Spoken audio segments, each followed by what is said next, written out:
What is heaven and hell to you? Or what are these places or concepts? I don't know. Okay. Starts off. One of the fundamental questions we ask ourselves as human beings is, where are we going? Okay. Okay. And Christianity perfectly answers this question, or directly gives an answer to this question, that heaven is our final destination. Heaven is our home. And we've been given everything to ensure our safe arrival. We've been given the roadmap, you know, the book of life to show us the path. Virtues and graces are there to help us journey well, just to ensure our safe arrival. However, some persons on this journey will be distracted and will arrive at another destination. I for one always have this thoughts in my mind that, okay, the concept of heaven, the place heaven and hell. Some cultures don't have any idea of heaven or hell. So are they exempted from going to these places as heaven or hell? Okay. Eventually. I want to believe that in such cultures, they have an understanding of reward for good and punishment for evil. Even though the concept of good and evil is somewhat subjective, but we have this general way of behavior and this general conception of what is good and what is evil. So if they have that in their culture, then they have some idea of what heaven and hell is all about. For me, I feel it's being tested when people talk about hell. Because if God is so merciful, why is there hell? If God is so merciful, why is there hell? Well, people who argue this way perhaps lack the understanding of how the divine mercy works. Okay. Especially in relation to our free will. Okay.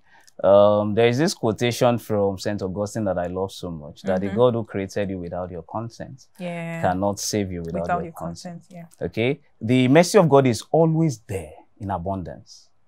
You have to make the move to tap into it. So hell is not God who puts people in hell. You know, hell is a consequence of accumulated choices that we've made in during our timeline on earth.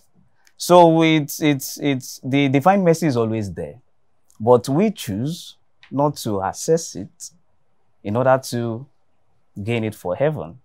Yeah, and each time we do that, it is not God who, the consequence is hell. So it is not actually God who chooses hell for us. We are the one who do so for ourselves. So God helps us. He supplies all of these graces in abundance, and it's left for you to either say, okay, I will use them or not. So when we end up in hell, when some people, let me not say we, it's just the consequence of their choices. So do you then think that this idea of hell, going to this place called hell, has shaped the way we think as Christians, even the way we react and act? Act out our daily lives? Do you think this is? Well, I think we are focusing so much on hell. There's heaven at the yes, that should be the focus. Yeah. Okay. Hell is you know, the aside. You know, it's not a goal. Exactly. Hell is not a goal. Heaven is the focus. So let us, you know, put more energy into focusing on heaven. Okay. But just like you said, the idea of heaven and hell has shaped the way we look at things and the way we behave. You can actually see someone and say, this is a citizen of heaven. Okay, and look at that other person's behavior and say, let me not say a citizen of heaven, but this person is not walking the right path towards heaven. Okay, so I think to some extent that is correct, that the idea of heaven and hell, the idea of reward for good and evil, has shaped the way we behave. Everybody wants to align to good things. Yes. Yeah. So they will struggle to meet up with that. Now let's go to there's something that I want to talk about now. That's on Judgment Day.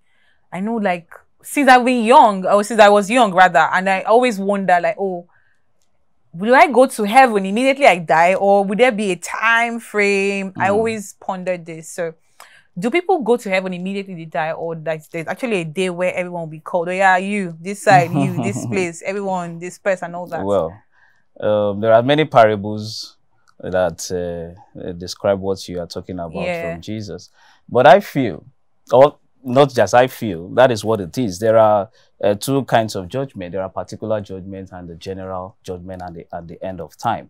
And the letter to the Hebrews, chapter 9, verse 27, helps us to understand the fact that after death comes judgment.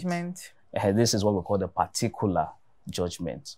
So anyone who dies today faces judgment, and it's decides whether the person, God decides whether the person goes to heaven, or from the way the person lived on earth, he goes to heaven or hell.